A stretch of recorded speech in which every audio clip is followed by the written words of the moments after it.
सर्वेभ्यो नमो नमः। प्रिय छात्रों, आज हम प्रारंभ करने जा रहे हैं प्रथमः पाठः सुभाषितानि। जैसा कि आप लोगों को सुभाषितानि शब्द का अर्थ पता होगा, सु अर्थात अच्छा और भाषित या भाष अर्थात वचन, तो अच्छे वचनों को ही हम क्या कहते हैं, सुभाषित। तो आइए हम लोग आगे बढ़ते हैं।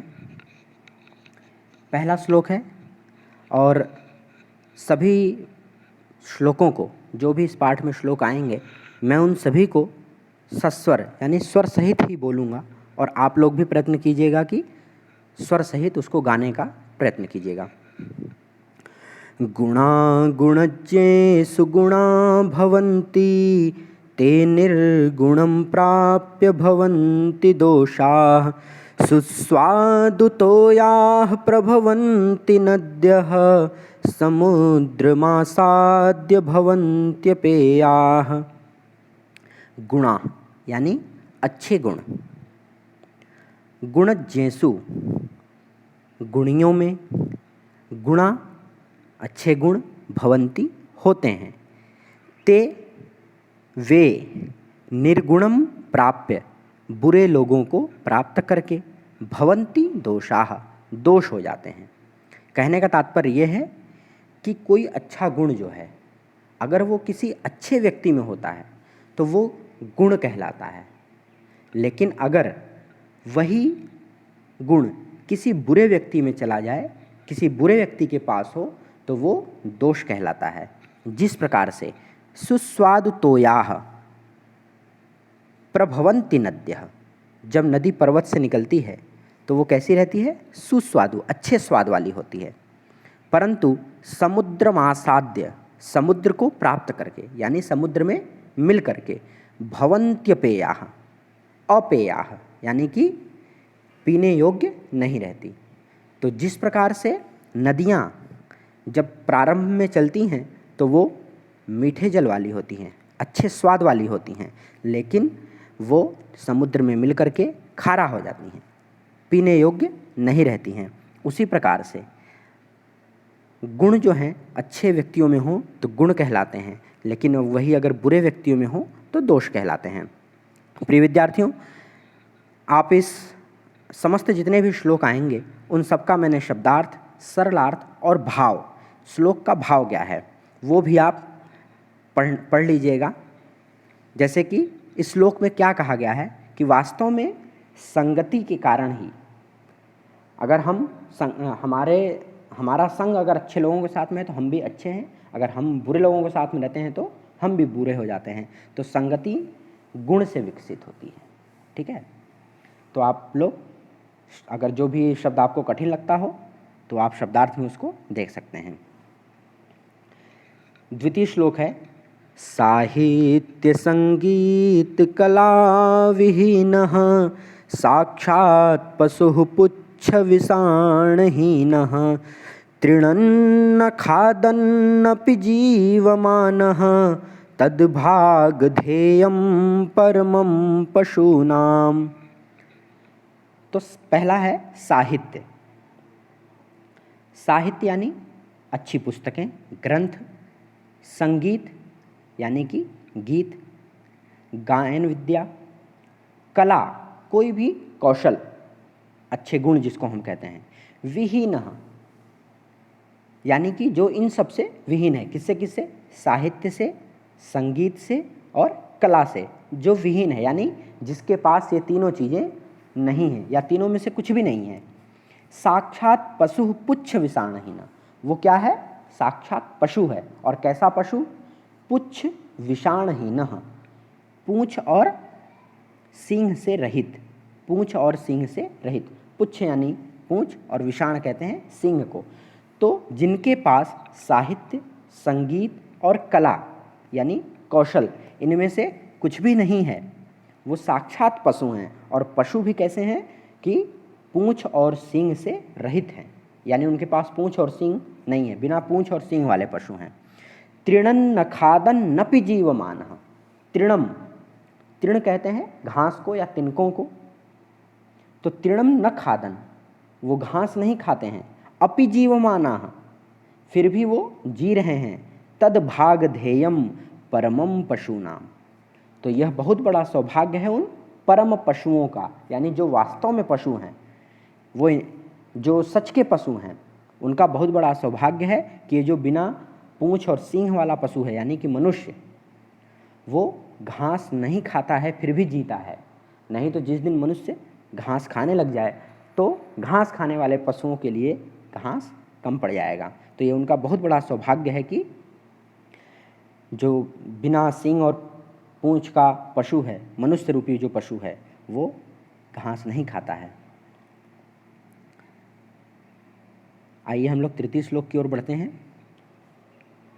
लुब्धस्य यश्यति नशः पिशुनस्य मैत्री नष्टक्रियस्य कुलमर्थपरस्य धर्मः विद्याफलं व्यसनिनः कृपणस्य सौख्यं राज्यं प्रमत्तसचिवस्य नराधिपस्य।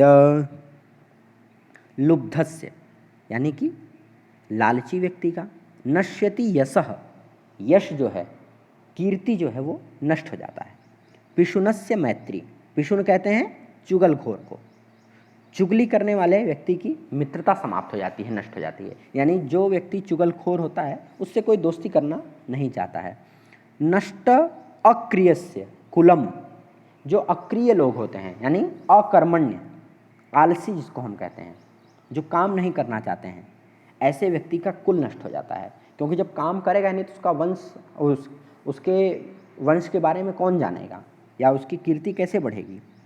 अर्थपरस्य धर्म, और ऐसे व्यक्ति का जो कि अर्थपरायण है, ठीक है, ऐसा व्यक्ति जो धन को बहुत ज़्यादा महत्व देता है, उस व्यक्ति का धर्म नष्ट हो जाता है। विद्या फलम व्यसनिनः, और व्यसनी बुरी आदतों की जिसमें लत लगी हुई हो, जिसको लत हो जाती है बुरी आदतों की, ऐसे व्यक्ति का विद्या का फल जो है वो नष्ट हो जाता है। यानी विद्या से मिलने वाला जो लाभ है वो उसको नहीं मिलता है। कृपणस्य सौख्यम, और कृपण, कंजूस, कृपण कहते हैं कंजूस को, तो जो कंजूस होता है उसका सौख्य यानी सुख नष्ट हो जाता है। राज्यम प्रमत्त सचिवस्य, राज्यम प्रमत्त सचिवस्य, प्रमत्त देखिए, प्रमत्त कई अर्थों में आता है। प्रमत्त का अर्थ होता है पागल या अहंकारी या फिर अकर्मण्य। तो ऐसे राजा का राज्य नष्ट हो जाता है जिसका सचिव यानी कि मंत्री, जिसका सचिव अकर्मण्य हो, काम न करता हो समय पर, या अहंकारी हो, ऐसे राजा का राज्य नष्ट हो जाता है। तो अगर हमें अपना यश बनाना है, हमें अपनी कीर्ति फैलानी है, तो हमें लालची नहीं होना चाहिए। अगर हमें मित्रता प्राप्त करनी है तो हमको चुगलखोर नहीं बनना है। हमें अपने कुल का नाम अगर ऊंचा करना है तो हमें पुरुषार्थ करना पड़ेगा, कर्म करना पड़ेगा, मेहनत करना पड़ेगा। और अगर हमें धर्म में लगे रहना है तो धर्म के कार्यों को करना है, तो हमें धन से थोड़ा सा हट करके भी धर्म के लिए भी सोचना पड़ेगा। धन को ही, पैसे को ही सब कुछ न मानना। जो व्यक्ति पैसे को ही सब कुछ मान लेता है फिर उसका धर्म वो कर नहीं पाता है। विद्या अगर हमको चाहिए, विद्या का फल अगर हमको चाहिए, तो हमको बुरी आदतों से दूर रहना चाहिए। और हमें सुखी होना है तो कृपण नहीं होना चाहिए, कंजूस नहीं होना चाहिए। पैसा तो भरा पड़ा है लेकिन कंजूस इतने हैं कि खर्च नहीं करते हैं, तो सुख साधन कैसे मिलेंगे। और अगर हमें अपने राज्य को कायम रखना है तो हमारा सचिव ऐसा होना चाहिए जो प्रत्येक कार्य को समय पर और अच्छे से करे, अहंकारी ना हो हमारा सचिव, हमारा मंत्री। उसी श्लोक का ये भाव और सरलार्थ इधर दिया हुआ है। अगला श्लोक हम लोग पढ़ते हैं। पीत्वा रसं तु कटुकं मधुरं समानं माधुर्यमेव जनयेन् मधुमक्षिकासौ सन्तस्तथैव समसज्जन दुर्जनानां श्रुत्वा वचः मधुरसूक्तरसं सृजन्ति। पीत्वा रसं तु कटुकम, पीत्वा यानी पीकर, रसम रस को, तु कटुकम मधुरम समानम, कड़वा और मधुर, मधुर यानी मीठा, तो कटुकम यानी कड़वा, कड़वे और मधुर यानी मीठे रस को समानम एक समान पीता है। कौन? मधुमक्षिका माधुर्यमेव जनयेन मधुमक्षिकासौ। दोनों को यानी कि मीठे और कड़वे रसों को पी करके मधुमक्खी जब माधुर्य यानी शहद, मीठा शहद जब बनाती है तो कैसा शहद बनाती है? कड़वा शहद तो नहीं बनाती, वो मीठा शहद ही बनाती है। यानी कि वो कई प्रकार के पुष्पों से उसका पराग जो होता है, उसका रस जो होता है वो लेती है। कई बार उसमें कड़वे रस भी होते हैं और मीठे रस भी होते हैं, लेकिन जब वो शहद बनाती है तब वो केवल और केवल मीठा शहद ही बनाती है। उसी प्रकार से संतस तथैव, उसी प्रकार से जो संत लोग होते हैं, सज्जन लोग होते हैं, अच्छे लोग होते हैं, वो क्या करते हैं? सम सज्जन दुर्जनानाम श्रुत्वा वचः मधुर सूक्तरसम सृजन्ति। सम सज्जन दुर्जनानाम यानी अच्छे लोगों के पास भी रहते हैं वो लोग और बुरे लोगों के भी बीच में रहते हैं, क्योंकि समाज है, कुछ उसमें अच्छे लोग भी रहते हैं और बुरे लोग भी रहते हैं, सबकी बातें भी सुननी पड़ती है। लेकिन जो संत लोग हैं वो अच्छे और बुरे हर प्रकार की बातों को सुन करके भी अपनी वाणी से हमेशा ही मधुर बोलते हैं, मीठा बोलते हैं, अच्छी बातें ही बोलते हैं। इसलिए हमें भी चाहिए कि जब हम लोग भले ही समाज में किसी भी प्रकार के, किसी भी तबके के साथ में हम लोग रह रहे हों या समाज में किसी कैसी भी वाणी हम सुन रहे हों, लेकिन जब हम अपनी वाणी का प्रयोग करें तो सदा ही कल्याणकारी और अच्छी लगने वाली वाणी का हम लोग प्रयोग करें। चलिए अगला देखते हैं। विहाय पौरुषं यो हि दैवमेवावलम्बते प्रासाद सिंहवत्तस्य मूर्ध्नि तिष्ठन्ति वायसाः। विहाय पौरुषम, विहाय मतलब छोड़ करके, पौरुषम यानी पुरुषार्थ को, मेहनत को, यो मतलब होता है जो, यह का वो है, यह मतलब जो, ही निश्चित रूप से, दैवम एव अवलंबते, दैवम कहते हैं भाग्य को।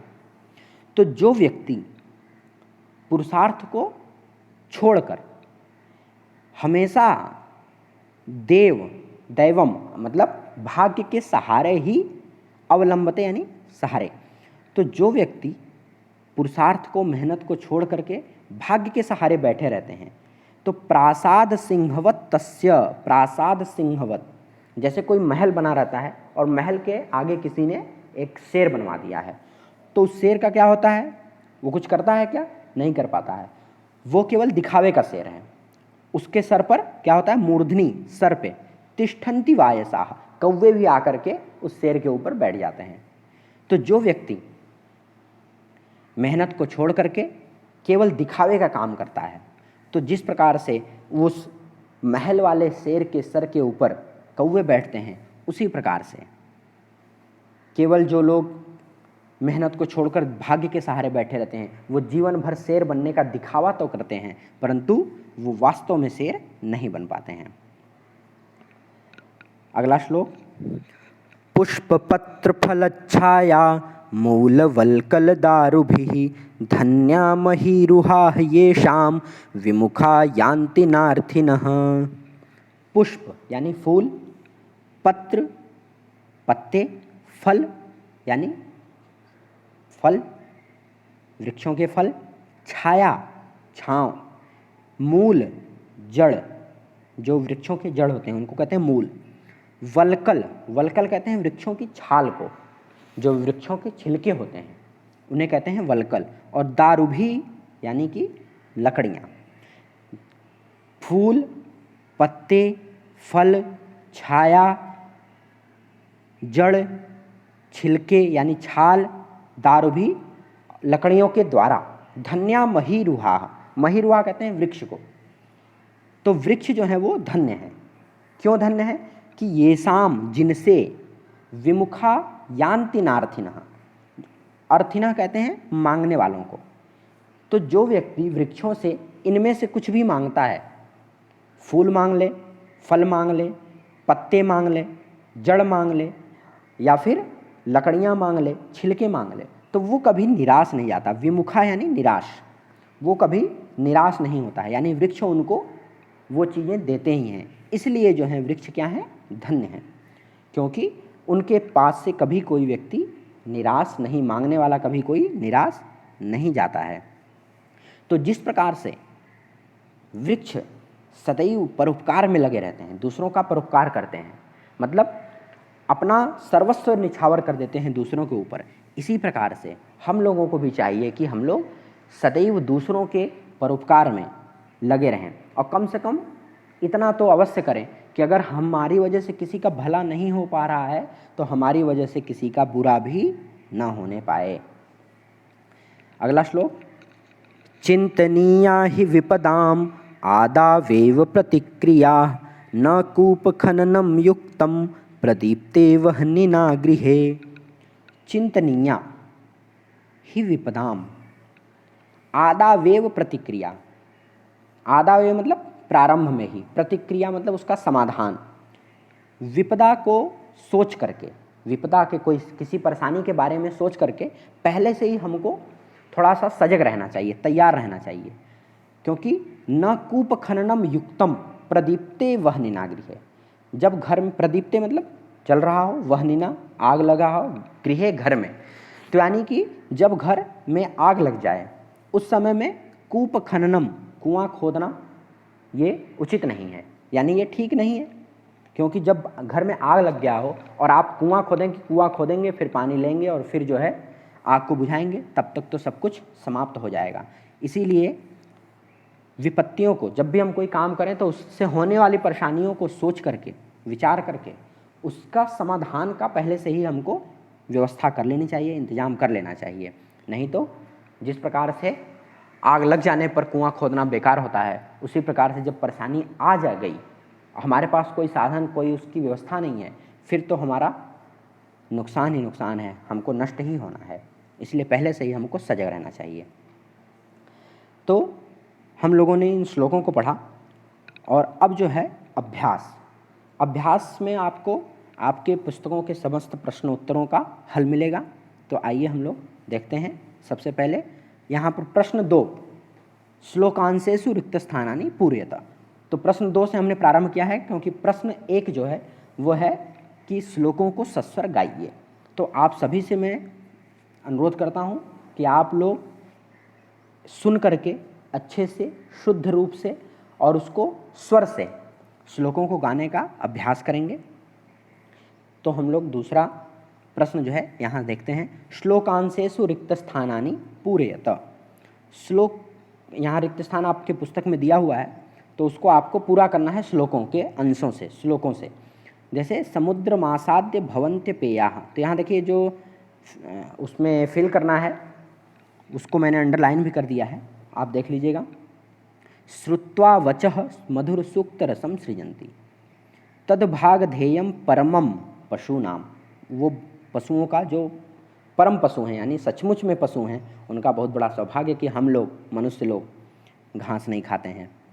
विद्या फलम व्यसनिनः, अगर हमें विद्या का फल चाहिए तो हमें बुरी आदतों से दूर रहना चाहिए। और कृपणस्य सौख्यम, और अगर हमको सुखी होना है तो कंजूस नहीं होना पड़ेगा।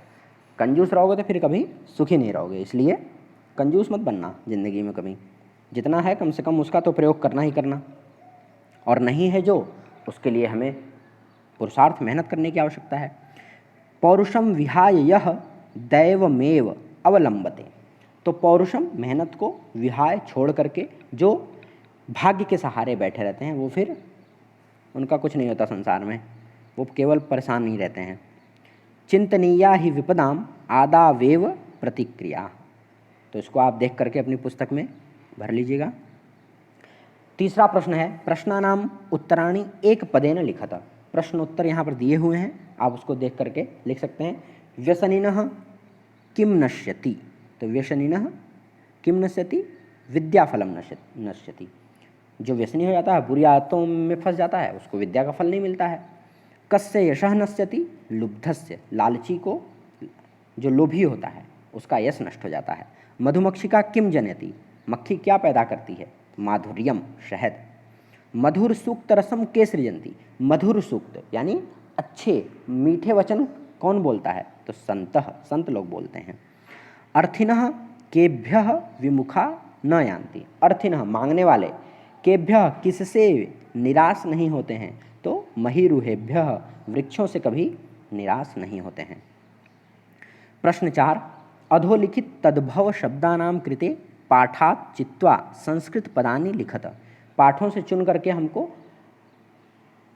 शब्दों के लिए तद्भव शब्द मतलब जो संस्कृत से थोड़े बिगड़ करके हिंदी में प्रयोग होते हैं, उन्हें हम कहते हैं तद्भव। तो ये वाला जो हिस्सा है वो आपके पुस्तक में दिया हुआ है और दूसरे वाले हिस्से को आपको लिखना है। जैसे कंजूस का संस्कृत में होगा कृपणः, कड़वा जो है उसका संस्कृत में होगा कटुकम, पूंछ का संस्कृत में होगा पुच्छम, लोभी लुब्धः, मधुमक्खी मधुमक्षिका, तिनका तृणम। तो इसको भी देख करके आप लोग अपनी पुस्तक में लिख लीजिए। प्रश्न 5 है अधोलिखितेषु वाक्येषु कर्तृपदम क्रियापदम च चित्वा लिखत। तो आपकी पुस्तक में ये वाला हिस्सा जो है दिया हुआ है, वाक्य दिए हुए हैं। अब इन वाक्यों में से हमको कर्ता और क्रिया दोनों को छांट करके लिखना है। तो जिससे एक उदाहरण के रूप में दिया हुआ है संतः मधुर सूक्त रसम सृजंती। तो सृजंती इसमें क्या है? क्रिया है और संतः कर्ता। तो यहाँ कर्ता और क्रिया लिखा हुआ है। निर्गुणम प्राप्य भवन्ति दोषाः। तो यहाँ दोष भवन्ति यहाँ पर क्या है? क्रिया है और दोषाः क्या है? कर्ता। गुणज्ञेषु गुणाः भवन्ति। तो गुणाः कर्ता है और भवन्ति क्रिया है। उसी प्रकार से मधुमक्षिका माधुर्यम जनयेत। मधुमक्षिका माधुर्यम जनयेत, कौन शहद बनाता है? कौन शहद पैदा करता है? तो मधुमक्षिका। तो मधुमक्षिका हो गया कर्ता और जनयेत क्रिया। पिशुनस्य मैत्री यशः नाशयति। मैत्री नाशयति, तो मैत्री हो गया कर्ता और नाशयति क्रिया। नद्यः समुद्र मासाद्य अपेयाः भवन्ति। नद्यः भवन्ति, नद्यः कर्ता और भवन्ति क्रिया। प्रश्न 6 है रेखांकितानि पदानि आधृत्य प्रश्न निर्माणम कुरुत। तो ये वाला जो हिस्सा आपके पुस्तक में दिया हुआ है, ये हिस्सा, और कुछ जो उसमें हर वाक्य में एक शब्द के नीचे जो है रेखा खींची हुई है, अंडरलाइन है, तो उसके स्थान पर हमको प्रश्नवाचक शब्द का प्रयोग करना है। जैसे गुणाः गुणज्ञेषु गुणाः भवन्ति। गुणाः बहुवचन में है, इसलिए हमको यहाँ पर प्रश्नवाचक शब्द भी बहुवचन का ही लगाना पड़ेगा। तो के गुणाः, हालांकि पुल्लिंग बहुवचन है तो इसलिए हमको पुल्लिंग बहुवचन का प्रयोग करना पड़ेगा के। तो यहाँ कोष्टक में आगे आप देख लेंगे कि यहाँ दिया हुआ है नद्यः सुस्वादु तोयाः भवन्ति, काः सुस्वादु तोयाः भवन्ति। लुब्धस्य यशः नश्यति, तो प्रश्न बनेगा कस्य यशः नश्यति। मधुमक्षिका माधुर्यम जनयति, प्रश्न क्या बनेगा? का माधुर्यम जनयति, कौन शहद बनाता है या कौन शहद उत्पन्न करता है। तस्य मूर्धनि तिष्ठन्ति वायसा, इस वाक्य का अर्थ क्या है कि उसके मस्तक पे कौवे बैठते हैं। तो प्रश्न क्या बनेगा कि उसके कहाँ कौवे बैठते हैं। ठीक है, तो तस्य कुत्र तिष्ठन्ति वायसाः, इसको भी आप लोग देख करके कर सकते हैं। प्रश्न 7 है उदाहरणानुसारम पदानि पृथक कुरुत। तो ये वाला हिस्सा आपकी पुस्तक में दिया हुआ है और आपको इनको अलग अलग करके लिखना है। यहाँ पर हमने लिख दिया है, आप इसको देख करके लिख सकते हैं। समुद्रम आसाद्य माधुर्यम एव अल्पम एव सर्वम एव दैवम एव महात्मनाम उक्तिः विपदाम आदा वेव विपदाम आदौ एव। देखिए ये जो है विपदाम आदा वेव, इसके दो प्रकार से हम लोग कर सकते हैं। हालांकि पुस्तक में केवल 2 ही स्थान दिया हुआ है अलग करने का, इसलिए हमने इसका दोनों प्रकार का दे दिया है। आप जब कॉपी में अपने लिखेंगे उत्तर पुस्तिका में तो दोनों लिख सकते हैं। तो ये हमने पुस्तक के हिसाब से दिया हुआ है कि विपदाम आदा वेव, लेकिन उसका एक और होगा विपदाम आदौ एव, विपदाम आदौ एव। ठीक है, तो आप दोनों ही इसको लिख सकते हैं। तो अब जो है हमारा ये पाठ, प्रथम पाठ सुभाषितानी, यही समाप्त होता है। और आप सभी विद्यार्थियों से अनुरोध है कि श्लोकों का यथास्वर उसका गायन कीजिएगा, अभ्यास कीजिएगा, श्लोकों को याद कीजिएगा। चलिए धन्यवाद। आज की कक्षा यहीं समाप्त होती है।